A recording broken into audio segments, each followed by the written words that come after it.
আমার ঠিক ভুল নিয়ে আপনাকে কেউ ভাবতে বলেনি রোহিত আঙ্কেল? ভাবতে হবে কি, 100 বার ভাবতে হবে।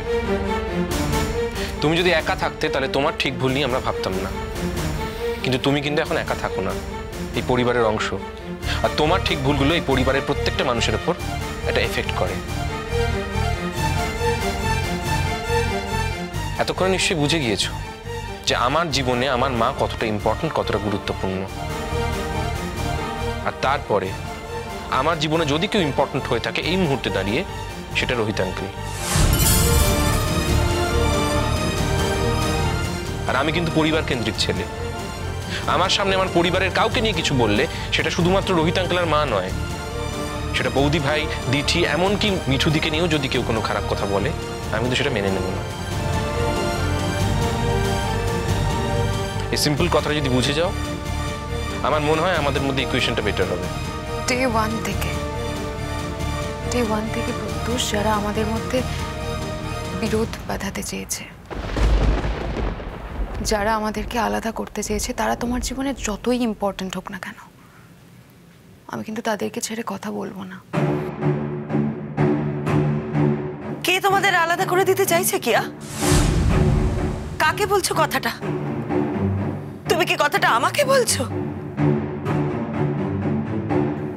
আচ্ছা কি আশ্চর্য, আমি কি ইচ্ছে করে অসুস্থ হয়েছি বলো তো? আমি তো টিঙ্কাকে হাসপাতালে যেতে বলিনি, একবারও ডাকিনি ওকে। ও যে হাসপাতালে বাইরে অপেক্ষা করছে আমি কি করে জানবো? এতে আমার দোষটা কোথায় আমি বুঝতে পারছি না। একটাই কথা বলবো আন্টি, তোমার না এই ছেলে ছেলে বাতিকটা এবার বন্ধ করো। ও তো বড় হয়েছে এখন, ও তো আর তোমার কোলের ছেলে নেই। ও এখন বিয়ে করেছে, ওর একটা আলাদা জীবন আছে, ওকে সেই জীবনটা বাঁচতে দাও না।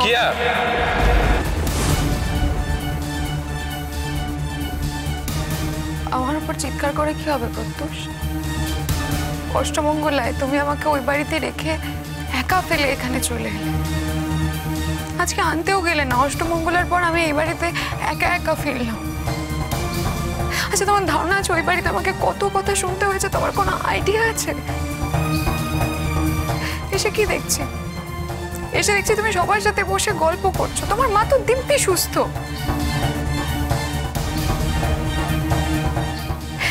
তোমার একবারও মনে হয়নি যে আমার প্রতি তোমার একটু কোনো কর্তব্য আছে? একবারের জন্য মনে হয়নি? কি বলি বলো তো তোমাকে? আর কত মুখ বুঝে থাকবো আমি প্রত্যুষ? সত্যি কথা শুনতে চাও? আমার তোমায় আনতে যেতে ইচ্ছে করেনি কিয়া। সেই ইচ্ছেটাকে তুমি হত্যা করে ফেলেছো, গলা টিপে খুন করেছো। আমার মা যতক্ষণ না সুস্থ হচ্ছে আমি মায়ের পাশ থেকে কোথাও যাব না। আরো একটা কথা বিয়ের আগে তোমায় বলেছিলাম, আমার ইচ্ছের বিরুদ্ধে কোনো কাজ আমাকে দিয়ে করানোর চেষ্টা করো না, তার ফল ভালো হবে না। আশা করি মনে রাখবে।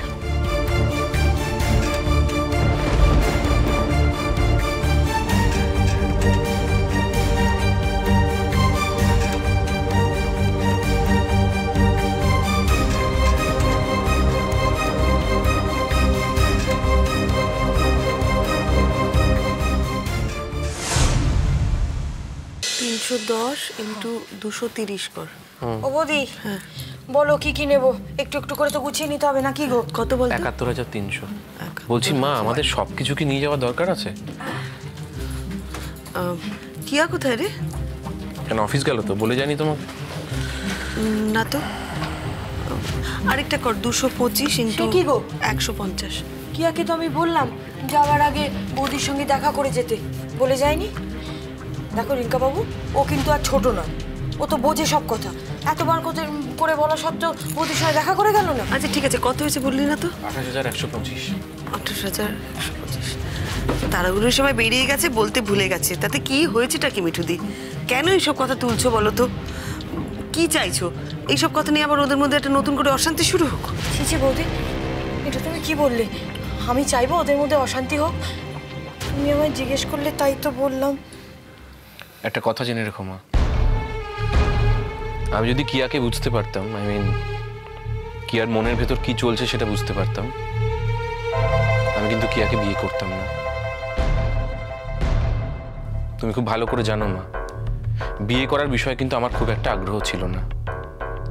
আসলে আমার জীবনের কঠিনতম দিনেও আমার পাশে যেভাবে ছিল, আমার মনে হয়েছিল যে হয়তো আমার সিদ্ধান্তটা ঠিক। দেখ, আমার মনে হয় কি ও না আস্তে আস্তে ঠিক হয়ে যাবে। এতগুলো লোকের মধ্যে হঠাৎ করে এসে পড়েছে, ও এখানে একরকম শুনছে, আবার যখন নিচে যাচ্ছে আরেক রকম শুনছে। আমার মনে হয় ও নিজেও না ঠিক বুঝে উঠতে পারছে না ও কি করবে। ওকে একটু সময় দে, ও ঠিক হয়ে যাবে। জানি না ম্যাম সেটা, আফটার অল ও একজন অ্যাডাল্ট। ওর সাথে যদি আমার মতের অমিল হয়, ওকে ঠিক করার দায়িত্ব কিন্তু আমার নয়। সেক্ষেত্রে আমাদের দুজনের পথটা আলাদা হবে। আর এই কথাগুলো বলিস না তো রিঙ্কা, আমার না এই ভাঙনের গল্প শুনতে আর ভালো লাগে না। কি হয়েছে বৌমা, তুমি ঠিকঠাক আছো তো? হ্যাঁ হ্যাঁ, আমি ঠিক আছি। আপনি জলখাবার খেয়েছেন তো? হ্যাঁ।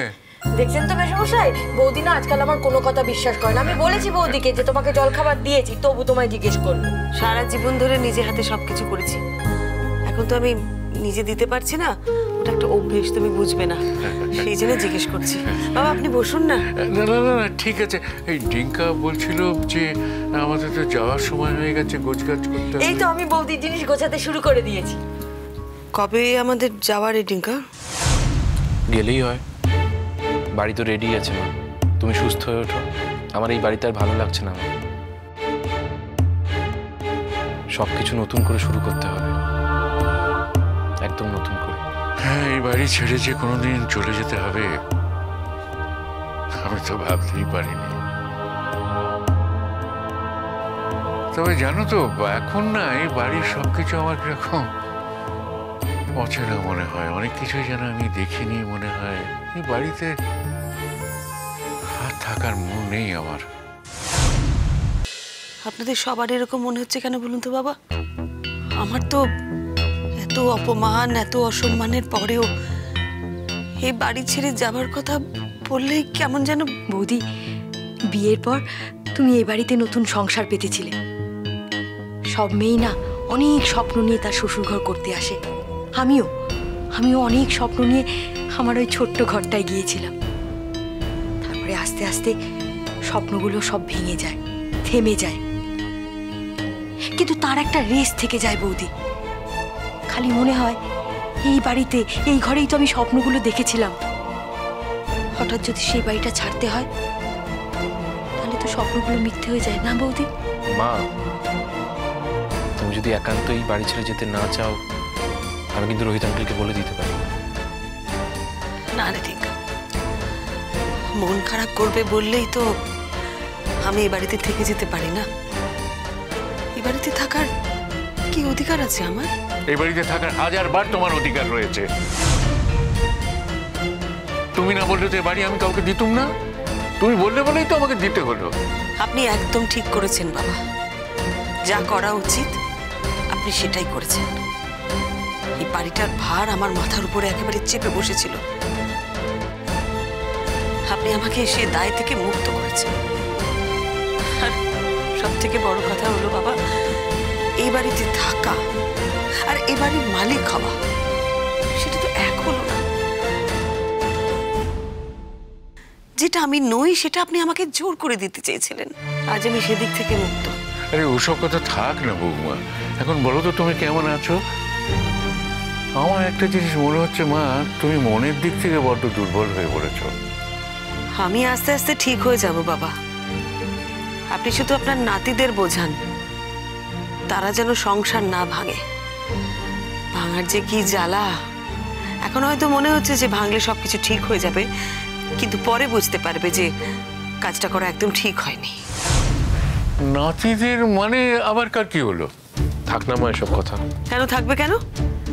একটু আগে তো তুই এই সমস্ত কথা বলছিলি, দাদু আসাতে তো কথাটা থেমে গেল। না দাদু ভাই, আমি জাস্ট বলছিলাম যে কিয়া যদি আমাদের বাড়ির নিয়মগুলো মেনে নিতে না পারে, আমার মায়ের সাথে মানিয়ে নিতে না পারে, তাহলে আমি কিন্তু বিরক্ত হব, আমার রাগ হবে, এবং সেটাই স্বাভাবিক। আশা করি কিয়া এতদিনে বুঝে গিয়েছে যে আমার জীবনের অনেকটা অংশ জুড়ে আমার মা আছে। তা সেটা জানার পরও ও যদি মায়ের সাথে দুর্ব্যবহার করে, মায়ের প্রতি শ্রদ্ধাশীল না হয়, আমি কিন্তু কোনো কিছুর বিনিময়ে সেটা মেনে নিতে পারবো না। তার থেকে ঠিক আছে, আমাদের মতের অমিল হলে ও যদি আলাদা থাকতে চায় থাকুক।